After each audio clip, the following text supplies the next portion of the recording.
watching the network connecting state in one news. I'm Atar Bengia. So right now we are here at Guwahati High Court Itanagar Permanent Bench UPR for the second bail hearing of accused Minoti Borang. As you can see, all the aspirants have gathered here for the bail hearing of accused Minoti Borang, and let's see what's the outcome and result of today's hearing. So here's a report. As you can see, all the aspirants have gathered here, and we're gonna have a round of talk with them regarding the same.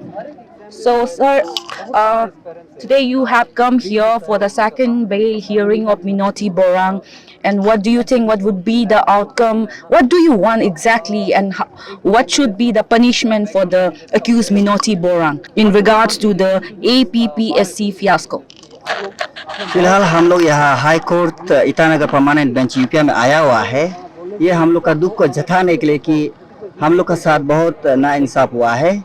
खास करके अभी हम लोग को पता चल रहा है कि मिनोती सारंग बोरांग ये जो है एक पेपर लीकेज ब्रोकर का बीवी हुआ करता था। उसके बाद उसने भी ये किया है कि पेपर को 2-3 बार लिखा है, अपना घर में भी लिखा है। जो हाईली डेकोरेटेड एग्जाम को अपना घर में भी लिख सकता है, तो वो इंसान को फिलहाल के लिए बेल नहीं देना चाहिए। हम लोग बोलने आया है, ये रिसेंटमेंट दिखाने आया है, ऐसा आदमी को बेल नहीं देना चाहिए। जब तक अच्छा से इन्वेस्टिगेशन नहीं होता है तब तक उनको जेल में रखना चाहिए। ये इसलिए हम लोग आया है क्योंकि ये बाहर रहेगा तो देखिए इतना हाईली डेकोरेटेड एग्जाम को पेपर को अपना घर में लिख सकता है, तो वो आदमी का कितना खतरनाक इंसान है आप देख सकता है। इसलिए वो जस्टिस वो ये करना, पनिशमेंट देना, ये तो कोर्ट का काम है। हम लोग को रिसेंटमेंट दिखाना है और फिलहाल के लिए हम ये इतना अपील करने आया है कि इनको बेल मत दीजिए, जेल में रखिए। So as we can see all the aspirants right now, I would like to tell my camera person to focus into these aspirants. The aggrieved aspirant candidates have gathered here at Guwahati High Court Itanagar Permanent Bench UPR. They are disappointed, they are sad, they are angry towards the malpractice that has been happening in APPSC scandal, or we can see fiasco. So we're gonna go more ahead and talk to the candidates regarding the same. As today all the aggrieved aspirants have gathered here at the court for the second bail hearing of accused Minoti Borang. So how far are you satisfied with the work of CBI and SIC working on it? देखिए अभी तक तो कुछ भी satisfy नहीं है। जहाँ तक का इन्वेस्टिगेशंस को लेके या इश्यूज को लेके अभी तक तो रजिस्टर भी हुआ भी नहीं है। 15 दिन 13 दिन हो गया, इससे क्या सेटिस्फाई होगा? जबकि रिजल्ट भी इतना 21 पाया गया, उसमें क्या सेटिस्फाई होगा? अब इतना बड़ा सीबीआई आया हुआ है और इतना कम टाइम में अगर कुछ भी नहीं निकल पाता तो क्या सीबीआई है सोचने से? सीबीआई है तो वो सेंट्रल से पूरे इन्वेस्टिगेशंस के आदमी है, स्ट्रांगली उसका मेन पावरमेंट होना चाहिए। वो इतना डिले क्यों कर रहा है 21 को पकड़ने में, और केसेस को इतना क्यों डिले करा रहा है? अगर आप इतना बड़ा इन्वेस्टिगेशन का सेंटर है तो मुझे लगता है विदिन नो टाइम में आप कर सकना चाहिए। आप जल्दी विदिन नो टाइम में सॉल्व कर देना चाहिए। फिलहाल तो कुछ सेटिस्फाई नहीं है। ये मिनोती बोरंग का जहाँ तक बेल का बात कर रहा है, ये बेल नहीं होना चाहिए।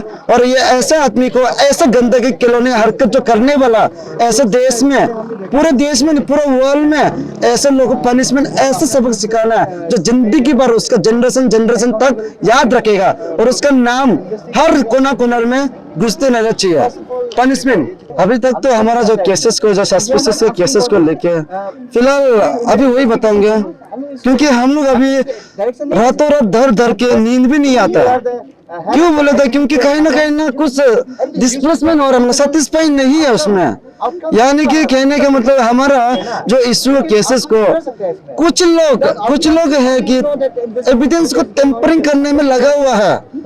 अगर वो एविडेंस टेम्परिंग हो जाएगा तो हमारा इश्यू को कौन समझेगा? जो बोलो वो लोग तो ऐसे रह जाएगा कि वैसे जैसे कुछ नहीं किया जैसे। तो हमारा उसमें मेन मुद्दा उसमें हो जाएगा कि आप SIC और CBI आप जितना भी कोशिश कर लो, अगर हम टेम्परिंग एविडेंस कर लेगा तो शायद हम लोग का जिंदगी भर हम लोग को पछताना पड़ेगा कि हम लोग को कुछ हम लोग को अभी तक जस्टिस नहीं है। हम जिसको डाउट था, जिसको सस्पेक्टेड था, जिसको लाना चाहिए था, वो हमारे लिए नहीं कर पाया, वो हमारे लिए वो लोग नहीं कर पाया। ये आगे जाके डिससेटिस्फाई होते ही रहेगा। फिलहाल तो अभी तक तो क्योंकि नींद रातों रात नहीं आ रहा, इसका कहीं ना कहीं हम लोग डिससेटिस्फाई है। फिलहाल जितना भी 21 पकड़ा है वो भी हम लोग सेटिस्फाई नहीं है। उसके अंदर में भी इतना बड़ा लॉग है, बड़ा मछली को पकड़ने में क्यों टाइम लग रहा है? अभी जितना पकड़ा है वो तो जस्ट छोटे छोटे मछली है, और बड़ा मछली को भी आप पकड़ो। SIC और CBI से रिक्वेस्ट है, अब इंटरोगेशन जल्दी करिए और बड़ा मछली को भी पकड़ने में कोशिश कर रहे हैं। फिलहाल हमको सेटिस्फाई नहीं है, हम डिप्रेव एस्पिरेंट को सेटिस्फाई नहीं है, क्योंकि अभी सिर्फ छोटा मछली को सब पकड़ा है, अभी बड़ा मछली को पकड़ना बाकी है, उसको जल्दी से जल्द पकड़ना चाहिए। When we look into the entire scenario of this APPSC fiasco, there might be thousands and hundreds of accused like Minoti Borang and Taket Jerang on the list. So somehow their names are not being unfolded yet. So do you think that there might be somehow politically motivated or politically driven?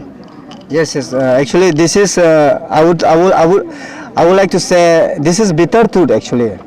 ये सभी जानता है किस जगह में political involvement नहीं होता है, हर घर में होता है, हर छोटा से छोटा जो दिलाने के लिए पॉलिटिकल इन्वॉल्वमेंट होता है, ये हर किसी को पता है। वो जो हमको भी पता है, आपको भी मालूम होता है। इवन जो प्यून जितना भी चपरासी हर जगह में वहाँ में कुछ अगर होना हो पॉलिटिकल इन्वॉल्व होता ही है। पब्लिक को मैं ये भी बोलना चाहता हूँ कि इसमें पॉलिटिकल इन्वॉल्व जरूर हुआ है, हर कम्युनिटी से इन्वॉल्व है। We can not target on any particular communities. Yes, still the investigation process is going on, is not completed yet. So that's why please I would like to appeal to all community, please do not target on any particular communities. It can be from your family, it can be my family, it can be from any communities. That accused has no religion, no caste, no creed. Accused is accused. तो इसीलिए इसमें कोई community colour देना नहीं है इसमें। तो no doubt political involvement तो हुआ है, बट इन टाइम समय के साथ that we will come to know that.